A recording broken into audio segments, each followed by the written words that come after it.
कुछ और अन्य गुण के बारे में सीखेंगे। कल जैसे कि हम लोगों ने सीखा कि संख्या का वर्ग, 1 का वर्ग 1, 2 का वर्ग 4, 3 का वर्ग 9, 4 का वर्ग 16, 5 का वर्ग 25, 6 का वर्ग 36 और 7 का वर्ग 49। इस प्रकार से और आगे बढ़ते जाए। यहाँ पर अब आज हम लोग कुछ और एक विशेष गुण पर चर्चा करेंगे। जैसा कि पता है कि यहाँ पर 1 2 3 4 5 6 7 में सम और विषम संख्या को अगर हम विभाजित करें तो एक दूसरे का क्रम में हमको पता चलता है। 1 2 3 4 5 6 7 8 9 10 11 12 13 14। इस तरह से जब हम आगे बढ़ते हैं तो सम और विषम संख्या के बारे में, तो एक हमारा विषम संख्या है, इसके बाद 3 5 7 9 11 13। इस प्रकार हम देख रहे हैं कि एक विषम, उनके बाद फिर सम विषम सम विषम सम विषम। इस प्रकार से ये संख्या एक क्रमबद्ध तरीके से आगे की ओर बढ़ते जाता है। अब यहाँ पर भी हम वही देख रहे हैं कि एक विषम संख्या है, 2 सम संख्या है, 3 विषम संख्या है, 4 सम संख्या है, 5 विषम संख्या है, 6 सम संख्या है, 7 विषम संख्या है, इसके बाद 8 सम, 9 विषम, 10 सम, 11 विषम। इस तरह से क्रमबद्ध आगे की ओर बढ़ेगा। अब यहाँ पर 1 का वर्ग 1 है, अगर यह विषम संख्या है तो इसका वर्ग भी 1, यह एक विषम संख्या है। 2 हमारा सम संख्या है, इसका वर्ग जब हम निकालते हैं तो क्या प्राप्त होता है? 4। 4 भी हमारा एक क्या है? सम संख्या है। 3 हमारा विषम संख्या है, इनका वर्ग निकाले 9। 9 हमारा क्या है? विषम संख्या है। 4 हमारा क्या है? सम संख्या, इनका वर्ग निकाले 16। 16 क्या है? सम संख्या। 5 क्या है? विषम संख्या, इनका वर्ग निकाले 25। 25 भी क्या है? विषम संख्या।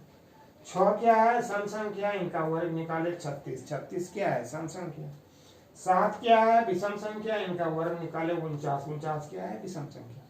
इस प्रकार यहाँ पर हम लोगों को देखने को मिला एक गुण कि अगर कोई संख्या सम हो तो उनका वर्ग भी सम होता है, और अगर कोई संख्या विषम हो तो उनका वर्ग भी विषम होता है।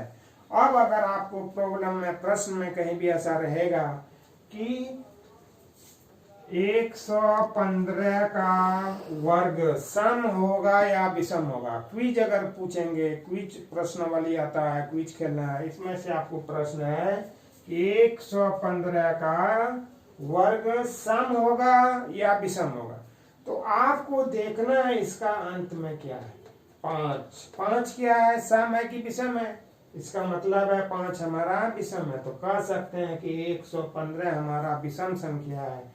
और यहाँ से मैंने देखा कि विषम संख्या का वर्ग विषम होता है, तो बिना हम इसका वर्ग निकाले हम कह देंगे कि 115 का वर्ग एक विषम ही होगा। अब अगर यहाँ पर मान लीजिए तुमको रहेगा 18 और पूछेगा बताओ 18 का वर्ग सम होगा या विषम होगा, तो हमको देखना है 18, यहाँ लास्ट में क्या है? 8। किसी भी एक और तरीका बता देते हैं, 0 से 9 तक, 1 से लेकर के 9 तक की संख्या से ही हमको पता चल जाता है, 0 से लेकर के 9 तक की संख्या से ही पता चल जाएगा कि वो हमारा सम है या विषम है। इस प्रकार अगर अंत में 1 आएगा किसी भी संख्या का अंत में तो कहेंगे वो विषम है, 3 आया तो कहेंगे विषम है, 5 आया तो कहेंगे विषम है, 7 आया तो कहेंगे विषम है, और 9 आया तो कहेंगे विषम है। अगर 0 आ गया तो कहेंगे सम है, 2 आया तो कहेंगे सम है, 4 आया तो सम है, 6 आया तो सम है, 8 आया तो सम। तो 0 2 4 6 8 रहेगा तो वो संख्या सम होगा, और अगर किसी संख्या के अंत में 1 3 5 7 9 होगा तो वो संख्या विषम होगा। तो यहाँ 8 है, इसका मतलब ये संख्या हमारा क्या है? सम। तो इसका जो वर्ग होगा वो भी क्या होगा? सम होगा।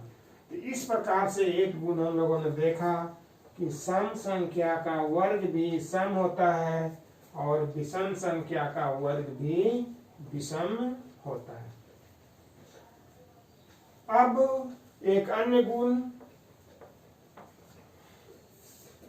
2 पर 1 0 20, 2 पर 2 0 200 और 2 पर 3 0 2000।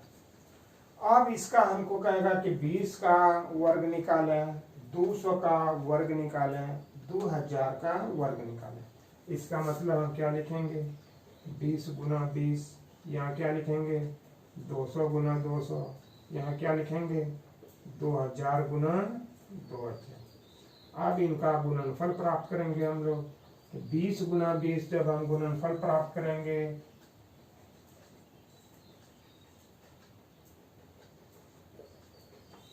कितना है 400। 200 गुना 200 का जब गुणनफल प्राप्त करेंगे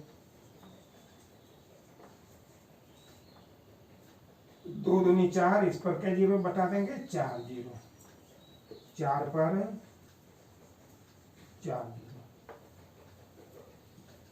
2000 का जब हम गुणनफल प्राप्त करेंगे तो क्या लिखेंगे 2000 गुना 2000, 2 दूनी 4, इस पर 3 जीरो 3 6 1 3 4 5।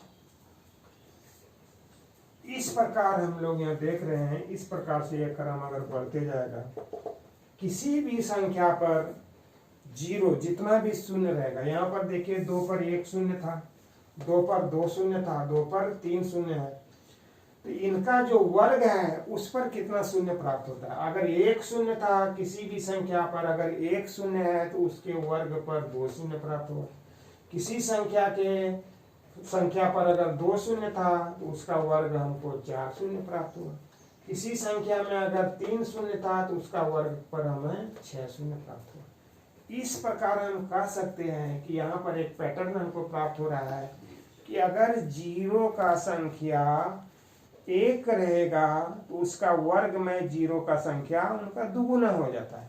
अगर 3 जीरो रहेगा तो उसका वर्ग में कितना जीरो हो जाएगा 6। अगर किसी संख्या में 5 शून्य रहेगा तो उसका जो वर्ग होगा उसमें 10 शून्य होगा, और किसी संख्या में अगर 12 शून्य रहेगा तो उसका वर्ग में 24 शून्य होगा। इस प्रकार यहाँ पर हम कह सकते हैं कि किसी भी संख्या पर अगर जीरो की संख्या विषम हो, अगर जीरो विषम बार आए, विषम बार मतलब अगर जीरो 1 बार आया है, जीरो 3 बार आया है, जीरो 5 बार आया है, 2 पर 1 जीरो, 2 पर 3 जीरो, 2 पर विषम बार जीरो आएगा तो हम कह सकते हैं कि वह किसी भी संख्या का वर्ग नहीं है। और अगर किसी संख्या में जीरो सम बार आया है, 2 बार 4 बार 6 बार 8 बार 10 बार, तो वो वर्ग हो सकता है। अब उनके आगे वाले अंक को देखेंगे कि वो किसी संख्या का वर्ग है कि नहीं है। कि मान लिया जाए अगर यहाँ पर दिया हुआ रहेगा हमको 9 पर 2 शून्य और 5 पर भी 2 शून्य। अब इसमें से 900 और 500 में हमको पूछ रहा है बताओ कि यह किसी संख्या का वर्ग है कि नहीं है। तो हम तो अभी आपको बताया कि अगर जीरो का संख्या सम रहेगा तो यहाँ भी 2 जीरो है, यहाँ भी 2 जीरो है, तो हम कह सकते हैं कि दोनों किसी न किसी संख्या का वर्ग है। नहीं, ऐसा हम नहीं कर सकते। अब अगर जीरो अगर सम बार आ गया, अब उनके बाद हम वो प्राकृत संख्या को देखेंगे, वो संख्या किसी का वर्ग है कि नहीं है। तो 5 हम लोगों ने देखा था कि किसी भी संख्या का वर्ग नहीं होता। जिस भी संख्या के अंत में 5 आ गया तो किसी भी संख्या का वर्ग नहीं था। अब यहाँ 9, यहाँ पर हमने देखा कि 3 गुना 3 या बराबर क्या होता है 9, और 5 कोई ऐसा संख्या नहीं है जिसको उसी संख्या से गुना करने पर 5 प्राप्त होता है। तो हम कह सकते हैं कि यहाँ पर यह किसी भी संख्या का वर्ग नहीं है और यह 900 किसी संख्या का वर्ग है। अब आगे क्लास में हम लोग इसको देखेंगे कि किसी भी संख्या का वर्गमूल निकालना, वो अभी 2-3 पीरियड के बाद हम लोग उसको देखेंगे। अभी तो वर्ग में ही बहुत सारा नियम है, इस पर चर्चा करेंगे। तो आज हम लोगों ने सीखा 2 गुण। नंबर 1 कि किसी भी संख्या, कोई संख्या अगर विषम होगा तो उसका वर्ग भी विषम होगा, कोई संख्या अगर सम होगा तो उसका वर्ग भी सम होगा। और अगर किसी संख्या के अंत में सम बाद 0 आएगा और उसके आगे का पूर्ण संख्या भी एक वर्ग होगा तो वो संख्या वर्ग होगा। और अगर 0 विषम बार आएगा तो वो किसी भी संख्या का वर्ग नहीं होगा।